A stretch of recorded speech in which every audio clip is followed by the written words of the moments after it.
Hello, welcome to Dr. Nakamura's lecture series on bridge engineering, number A-10. This lecture is the second part of suspension bridges. 11.2 Structural mechanics and design of suspension bridges. Design method of suspension bridges. 1. Suspension bridges are very flexible and significantly deform, so geometrical nonlinearity must be considered. 2. Dead load is taken only by the cable. When the bridge is completed, the girder has no stress. Live load is taken by both the cable and the girder. 3. Aerodynamic stability is essential for long-span suspension bridges. 4. Construction is complex and difficult. Quality control is important to satisfy the design requirement. A. Theory of cables. Suppose the cable element is subjected to the distributed load W as shown here. External forces and cable forces are in an equilibrium condition, which leads to equation 11.1.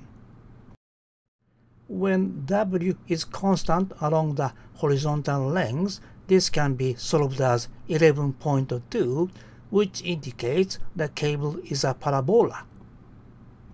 The distance f from the top of the cable to the lowest part is called sag. The horizontal force H at the cable ends can be found as 11.3. D. Deflection theory of suspension bridges. It is designed that the girder does not resist dead loads before the girder is completed, and the cables take all the loads. After the bridge is completed, both the cable and the girder resist the post-dead load and the live loads. This additional load P causes the girder deflection V and the increase of cable horizontal force from H to H plus delta H. They satisfy 11.6 by the equilibrium condition considering geometrical nonlinearity. EI is the bending rigidity of the girder. This is the basic equation of the deflection theory. To solve this differential equation needs another condition 11.7, which is the cable equation about the cable length. C. To satisfy the serviceability, the girder deflection due to live load should be within the allowable value.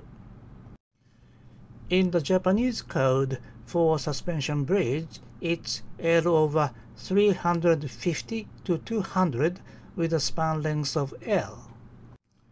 For cable-stayed bridge, L over 400. For the girder bridge, L square over 20,000. D. Mechanical properties of cables. For parallel wire strands, its mechanical property is almost the same as the galvanized wires. The tensile strength is 1570 to 1960 megapascal. Elongation minimum 4% and the Young's modulus 200 gigapascal. E. Verification of cables. Let me show how to verify the safety of the cables. First, specify the tensile strength of galvanized wires. In Japan, the steel grade of ST 1570 and 7070 has been used. The yield and tensile strengths are shown here. Then, the limit value sigma TYD for the limit state 1 is given by 11.8. Exercise 11.1. Verification of cable for the limit state 1. Suppose a cable is subjected to tension due to dead load ND and tension due to live load NL. Verify the cable due to D plus L for the limit state 1.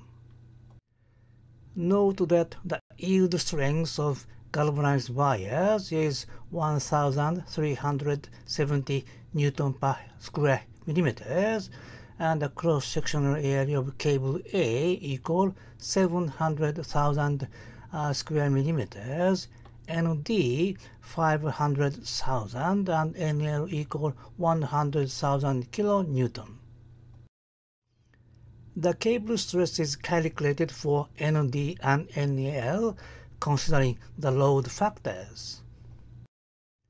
The limit value for the cable becomes like this. Then the stress is within the limit value. It satisfies the limit state 1. F. Wind design. Static forces. The structure suffers wind forces as described in section 3.4. This is a static force based on the average wind speed. There are three basic static forces when the wind attacks the girder. Drag force works laterally proportional to the square of wind speed V depending on the drag coefficient CD and the girder frontal area AN. Lift force works upwards depending on the lift coefficient CL and the girder width B. Moment makes the girder rotate depending on the moment coefficient Cm. G. Wind design. Dynamic forces. Wind speed fluctuates with time, and this dynamic force would cause serious vibration problems for long-span bridges. These are classified into two groups: restricted vibration and divergent vibration. In restricted vibration, the amplitude of girder increases at the relatively low wind speed, but the amplitude saturates at a certain level. Vortex shedding vibration and buffeting, which is caused by the wind fluctuation, are in this category. In the divergent vibration, the amplitude of girder sharply increases at high wind speed and it diverges, which often causes catastrophic failure. This includes galloping with vertical vibration, torsional flutter with torsional vibration, and classical flutter mixed with vertical and torsional vibrations.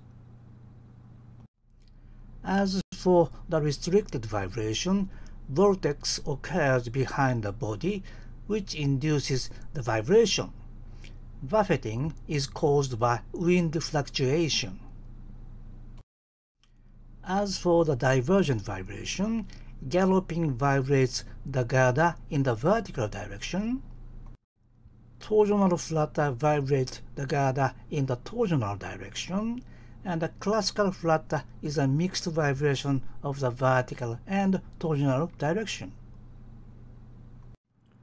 This is the collapse of the Takuma Narrows Bridge caused by winds.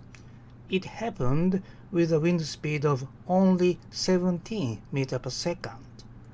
The girder vibrated in torsional and vertical directions, so it was the classical flutter.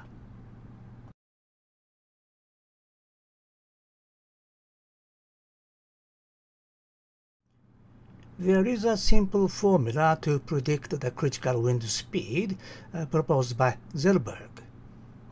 When the vertical circular frequency agrees with the torsional circular frequency, it occurs. H. Suppression of wind-induced vibration. The edge girders and multi-girders with I section are vulnerable to dynamic wind forces. Countermeasures to prevent these vibration problems are shown here. It is effective to reduce the exposed area for winds or to let wind flow smoothly. The commonly used single box section A can be improved by decreasing the web height A1, utilizing the trapezoidal section A2, attaching fairings A3, or attaching deflectors A4. The multi-box girders B can be improved by attaching bottom plates to make it a single box section. H. Other vibrations. Vibrations are induced by not only winds but also earthquakes, traffic such as vehicles and trains, or pedestrians. Vibration modes are classified into the vertical, lateral, and torsional vibration. Each vibration mode has a natural frequency. This shows a vibration induced by pedestrians. This is a suspension footbridge with a main span length of 320 meters. As you can see, when many people walk, the girder vibrated in a strange way. We investigated this vibration and found that it vibrated in the lateral direction with the third asymmetric mode, which has the natural frequency of 0.88 Hz. 11.3 Construction of suspension bridges. Construction of suspension bridge is complicated and takes long time. I explained the construction procedures of the Akashi Kaikyo Bridge. The anchorage and the foundation of towers were constructed first, followed by the tower erection. Then the main cable was installed, and finally the girder was erected. This shows the anchorage and the foundation. The ground is not strong enough, which require the deep foundation. The ground was excavated and then the underground RC wall was constructed. The tower was constructed in the water with a depth of 60 meters. The seabed was excavated and flattened. Then the steel caisson was towed to the construction site and placed on the seabed. The inside of the caisson was filled with concrete. The tower was made of steel. The steel block was fabricated at factories and transported to the construction site. Then it was lifted by the crane one by one. After the towers were completed, the cable work started. The pilot rope was first installed between the towers and anchorages. Conventionally, the pilot rope is installed by a boat or a floating crane. However, this Akashi Strait is an international channel and not allowed to be closed. Therefore, a pilot rope made of very light aramid fiber was carried by a helicopter. It was a challenge but successful. The aramid rope was replaced by the steel rope, which worked as the hauling rope. Using this hauling rope system, the working stage called catwalk was erected. And the PWS was pulled out from the anchorage, carried to the towers, and then to the other anchorage. After the main cable was completed, the hanger ropes were installed. The hanger was pin connected to the cable bands with the sockets. All the hangers were suspended, and then the first block of the girder was erected. The first girder block was installed by a floating crane near the towers. Then the girder was erected step by step using the traveler cranes on the deck. It took about 10 years to complete the whole bridge. That's all for this lecture. See you next lecture.